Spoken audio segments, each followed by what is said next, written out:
Hi. So ಈ ಕ್ಲಿಪ್ಪನ್ನು ಒಂದ್ಸತಿ watch ಮಾಡಿ. इन्वेस्ट इन इंडिया इंडिया पे लगा दो क्योंकि इंडिया का भाव बढ़ने वाला है। ಸೊ ಇಂಡಿಯಾದ ಮೇಲೆ ಇನ್ವೆಸ್ಟ್ಮೆಂಟ್ ಮಾಡೋದಂದರೆ ಅರ್ಥ ಏನು?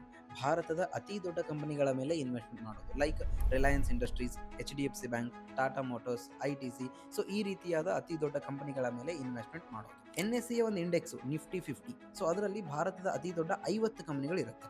ಓಕೆ, ಸೊ ಅದು ಒಂದು ಗ್ರೂಪ್ ಆಫ್ ಸ್ಟಾಕ್ಸ್ ಅಂತ ಹೇಳ್ಬೋದು. ಬಾಸ್ಕೆಟ್ ಆಫ್ ಸ್ಟಾಕ್ಸ್ಗಳಿಗೆ ನಾವು ಇಂಡೆಕ್ಸ್ ಅಂತ ಹೇಳ್ತೀವಿ. ಸೊ ನೀವು ಇಂಡಿಯಾದ ಮೇಲೆ ಇನ್ವೆಸ್ಟ್ಮೆಂಟ್ ಮಾಡಬೇಕು ಅಂದರೆ ಸೊ ನಿಫ್ಟಿ 50ಯನ್ನು ಪರ್ಚೇಸ್ ಮಾಡಬೇಕು, which is index. So by ಮಾಡೋಕ್ಕಾಗಲ್ಲ ಆ್ಯಕ್ಚುಲಿ, ಯಾಕಂದರೆ ಇಂಡೈಸಸ್ ಆರ್ ನಾನ್ ಟ್ರೇಡೇಬಲ್.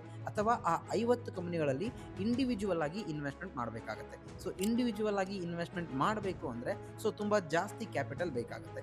ಸೊ ನೀವು ಇವಾಗ ಏನು ಮಾಡಬಹುದು? ದ ಸೊಲ್ಯೂಷನ್ ಈಸ್, ನಿಮ್ಮ ಬ್ರೋಕರ್ ಆ್ಯಪನ್ನು ಓಪನ್ ಮಾಡ್ಕೊಂಡ್ಬಿಟ್ಟು ನಿಫ್ಟಿ ಬೀಸ್ ಅಂತ ಸರ್ಚ್ ಮಾಡಿದ್ರೆ ಒಂದು ETF ಬರುತ್ತೆ, exchange traded fund. So Nifty 50ಯನ್ನು ಟ್ರ್ಯಾಕ್ ಮಾಡುತ್ತೆ. ಅರೌಂಡ್ 250 to 300 ರುಪೀಸ್ ರೇಂಜಲ್ಲಿ ಇದು ಸಿಗುತ್ತೆ. ಸೊ ನಿಫ್ಟಿ 50 ಮೇಲ್ಗಡೆ ಹೋದರೆ ನಿಫ್ಟಿ ಬೀಸ್ ಮೇಲ್ಗಡೆ ಹೋಗುತ್ತೆ, ನಿಫ್ಟಿ 50 ಕೆಳಗಡೆ ಬಂದರೆ ನಿಫ್ಟಿ ಬೀಸ್ ಕೆಳಗಡೆ ಬರುತ್ತೆ. ಸೊ ಈ ನಿಫ್ಟಿ 50ಯನ್ನು ಒಂದು ಕ್ವಾಂಟಿಟಿ ನೀವು ಪರ್ಚೇಸ್ ಮಾಡಿದ್ರೆ ಕಂಪ್ಲೀಟ್ಲಿ ನಿಫ್ಟಿ 50ಯಲ್ಲಿ ಇನ್ವೆಸ್ಟ್ಮೆಂಟ್ ಮಾಡ್ದಂಗಾಗುತ್ತೆ.